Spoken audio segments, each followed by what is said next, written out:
Very good morning, cadets. Hope you are all doing well.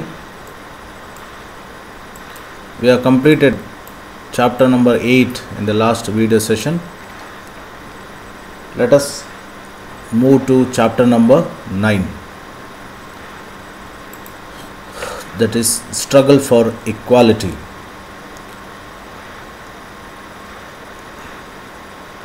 The chapter number 9, we discuss about how the opportunities are denied to the economically, socially backward classes or the caste. Do we get equality, or even though it is mentioned in the Constitution of India, is equality is ensured to the entire population of our country? That is what we are going to study in this particular chapter. Hope you have completed question and answers and keynotes of till all the chapters which still continued completed. Let us move to chapter number 9. Hope you are able to identify few images. These images or the pictures are related to previous chapters which we dealt in the social and political life part 2, that is in class 7th civics. In this book you have read about people like Kantabai, Ansari, Milani, Swapna. The thread that connects all these lives is that they have treated unequal. What do people do when they face such inequalities? History is a full example of persons who have come together to fight against inequality and justice. Do you recall the story of Rosa Parks of chapter 1? Do you remember the photo essay on women's movement, chapter number 5? In this chapter you will learn about some of the ways in which people struggle against inequality. So hope you remember the Rosa Parks incident, how she rebelled against the against the unequal treatment or the unjust treatment towards the Negroes or the black population in America. As you have already read in this book, the Indian Constitution recognizes all Indians as equal before the law and states that no person can be discriminated against because of their religion, sex, caste, or whether they are rich or poor. So Indian Constitution very clearly says that all are equal before the law without considering their religion. Means they may belong to any religion, maybe Hindu, Muslim, Sikh, Jain, Buddhist, Parsi, or any other religion, or male or female or transgender, or any caste, whether they are rich or poor. That is, all these categories, all these criteria are immaterial. Means without considering religion, gender, caste, rich or poor, all should be treated equal. All are treated equal according to the what? According to the Constitution of India. All adults, those who crossed 18 years of age, all adults in India have equal right to vote during the election. And this power over ballot box. What is ballot box? Ballot box is nothing but where we drop our vote. Today of course we have EVM, that is electronic voting machines. Today we don't have ballot box, but we have EVM, that is electronic voting machine, has been used by the people to elect or replace their representative. What do you mean by elect? Means electing a representative. Replace means change a representative, MP or MLA who is elected, who is a sitting MP or MLA who is not working for the welfare of the people. So the people can change him in the process of election. That is what we speak about, power over the ballot box.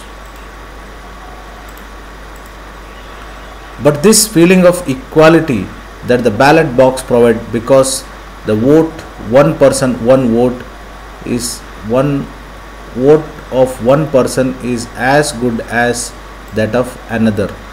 Take for example, let it be the President of India or a common man, every person got only one right to vote. That means he can cast his vote only once.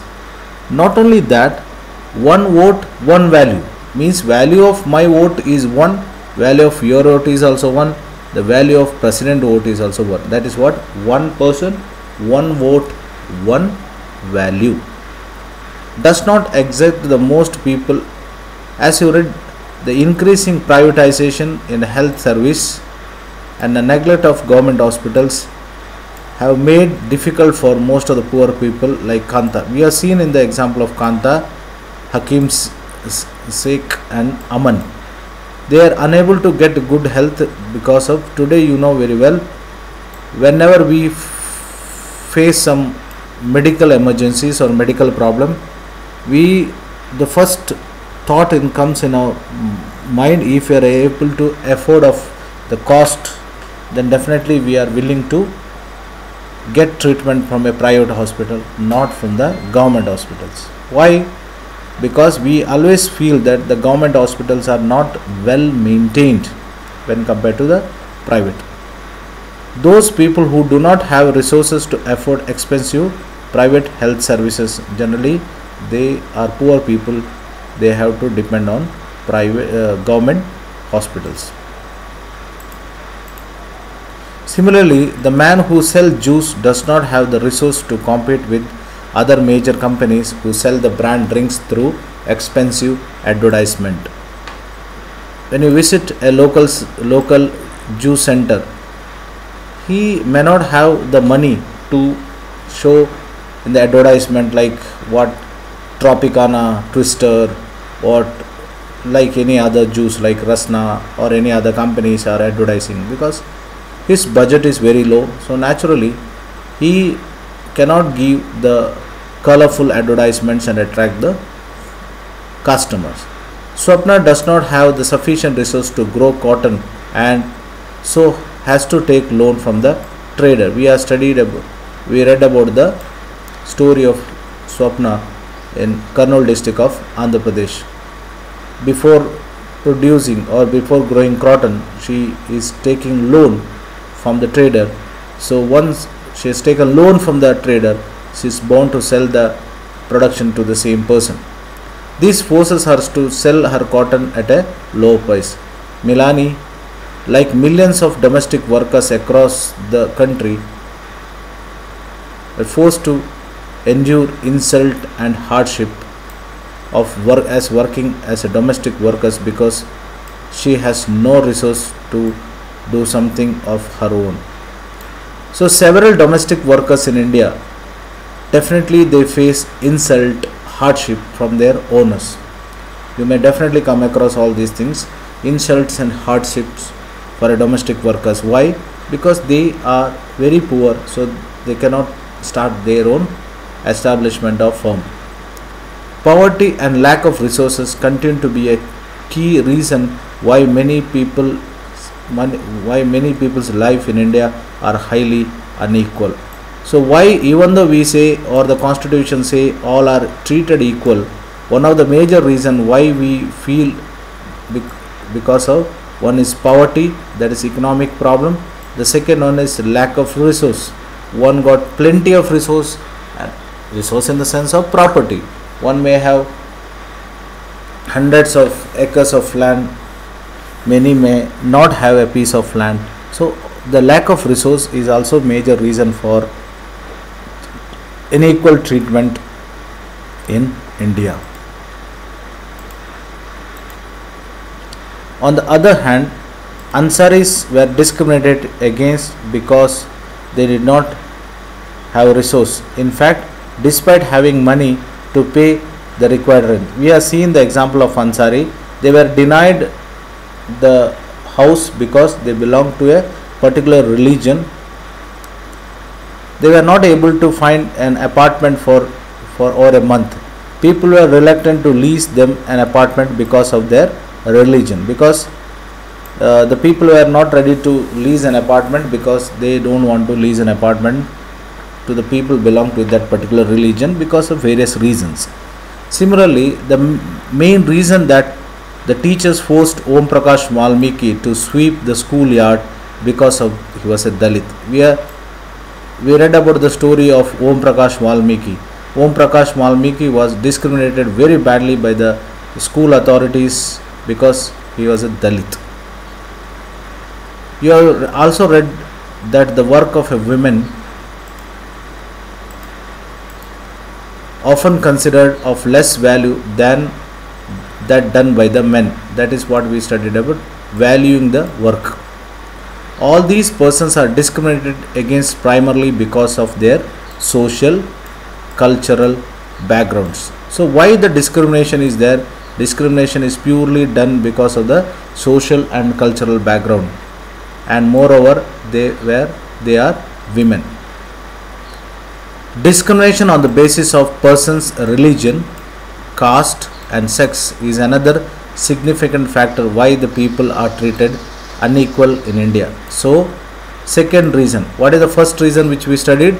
The first reason we studied, that is poverty and lack of resource, is the major reason for the unequal treatment. What is the second reason for unequal treatment?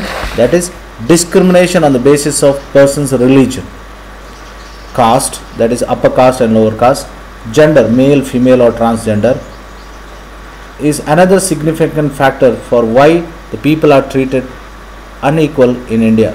So this is not, don't conclude that one treating of unequal is only in India. This treatment you can see, we can come across every nook and corner of the world. First thing what we have to understand, that we should not treat any person less than human dignity, because if you treat, then you are, or we are violating the basic fundamental principle of Indian Constitution. That is, according to the Constitution of India, every person in India should be treated equally without considering his caste, creed, sex, religion, caste or educational qualifications. So unequal treatment is very common. What is the reason which we are seeing? The reason one, we are seeing poverty and lack of resources. Second, we are seeing that is the discrimination on the basis of religion, caste and sex. One of the major reason for school dropout is outcome of poverty. So dropouts are Dalits, Adivasi and Muslim girls.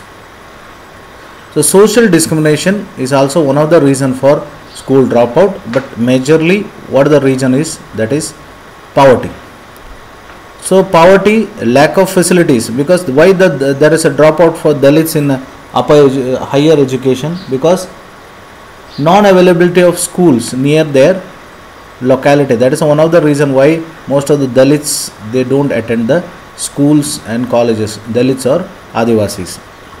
So these are the major reasons why there is the major reason why we can see a lot of inequality still exists in Indian society.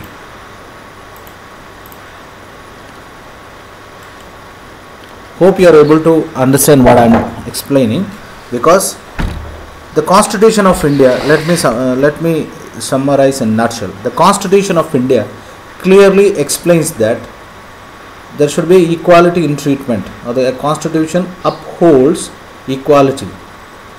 But in real life, is equality seen? That is the question mark here. In real life, we can see a lot of unequal treatments which is explained here.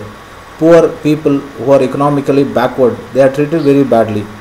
People belongs to the lower caste, treated very badly.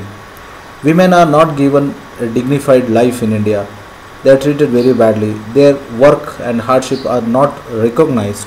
So there are enough examples in India where even though Constitution upholds equality, but there are enough examples where equality is not practiced. That is what we are studying in this chapter. Now let us check the topic, struggle for equality. Throughout the world, every community, village, city and town, you will find there are some people who are known and respected because of their fight for equality. Let it be in small village, let it be in city or towns, you can see always One or two people will be there who always fight for the equality. These people have stood up against the act of discrimination and they faced for which or they witnessed. So the few people in India, they always stood against the discrimination and fought against injustice.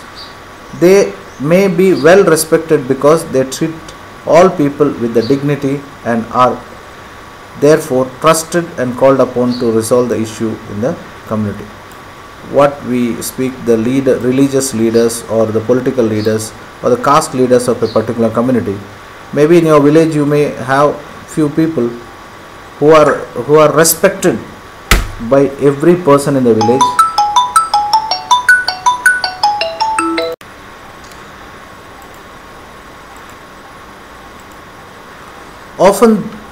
Often these persons become more widely recognized because they have the support or represent large number of people who have united to address a particular issue of inequality.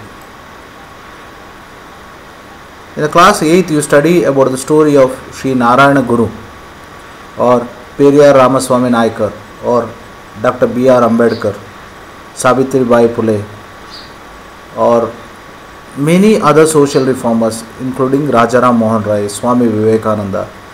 Why they are all respected even today? Because their sole aim was to bring equality in the Indian society. There are several struggles in which people have come together to fight for the issues that they believe are important. In chapter 5 you read about methods used by women movement to raise issues of equality. Tawa Matsya Sangha of Madhya Pradesh is another example for the people who coming together to fight for an issue. There are many such struggles such as among the BD workers, fisher folk and agriculture. There are enough examples in India where women fought for their rights. Slum dwellers and each group struggling for justice in their own way. There are also many attempts to form cooperative and collective ways by which people can have more control over resources. What do you mean by resource here? Try to understand. Resource is nothing but land, labor, capital and organization. Means resource is something from which where we get an income. It may be in the form of land, it may be in the form of any other fixed or movable or immovable assets. That is what we speak about resources.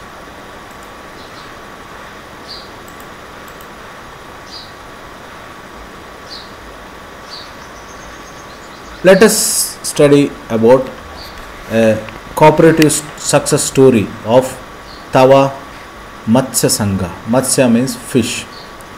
When dams are built in the forest areas declared sanctuaries for animals, thousands of people are displaced. Whole villages are uprooted and people are forced to go and build new homes. Start new life elsewhere. Most of these people are poor in urban areas.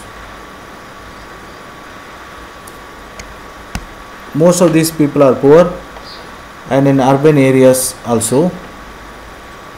Bastis in which poor live are often uprooted. Some of them are relocated to areas outside the city. Their work as well as their children's schooling is severely disrupted because of the distance from the outskirts of the city, these locations.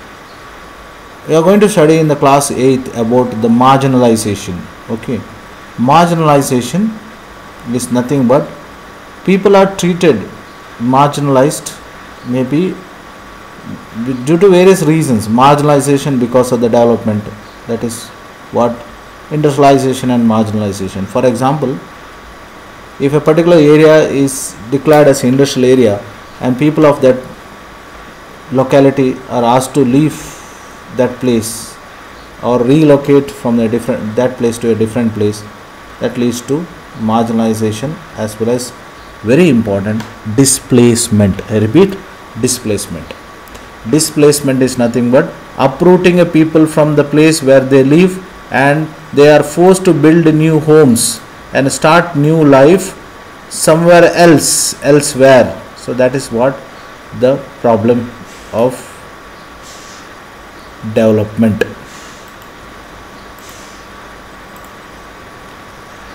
Now this is the reservoir which was built for Tawa river.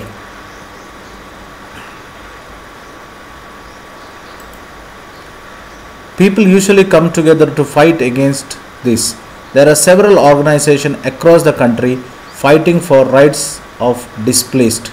In this chapter, we will read about Tawa Matsya Sangha, Federation of Fisher Workers Cooperative Organization fighting for rights of displaced forest dwellers of Satpura region of Madhya Pradesh. So Satpura forest area in Madhya Pradesh, the Fisher Workers Cooperative Organization is fighting for the rights of displaced forest dwellers. Now, why the forest dwellers are displaced? Because of the construction of a reservoir. So, when they are displaced, or I once again repeating, what do you mean displacement means? Forced people to leave the place of their original stay and they are relocated from that particular place to a different place.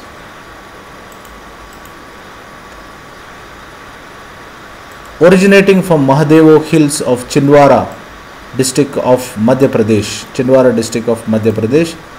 the river Tawa flow through Betul before joining Narmada in Hosangabad.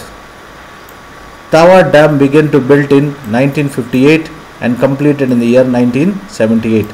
It was submerged large areas of forest and agricultural land. Naturally, when a dam is constructed, large agricultural land and forest areas submerged. The forest dwellers means those who live in a forest, dwellers were left with nothing. Some of these displaced people settled around the reservoir and apart from their meager farms found livelihood in fishing and they earned very little income from the fishing. So the dam constructed over river Tawa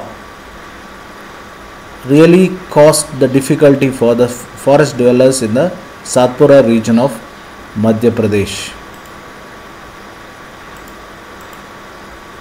A dam built across the river site where one can collect lot of water.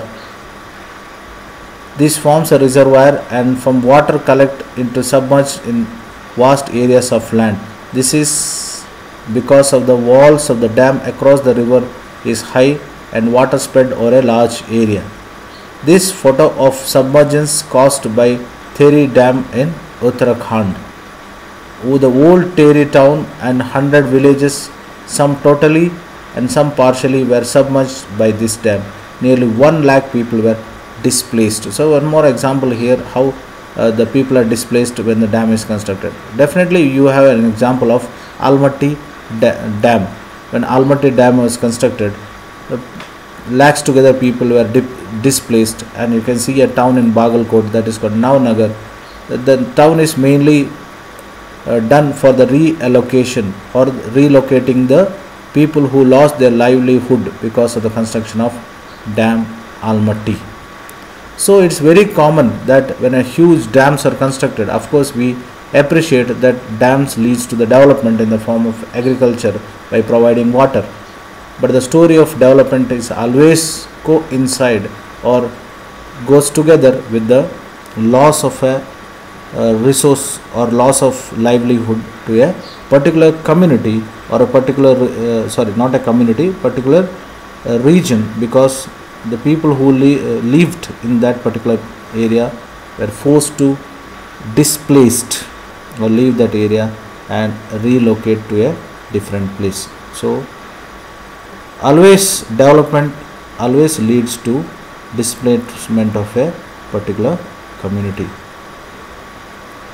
We'll study the leftover chapter in the next class. Thank you. Wish you a wonderful day. Thank you very much.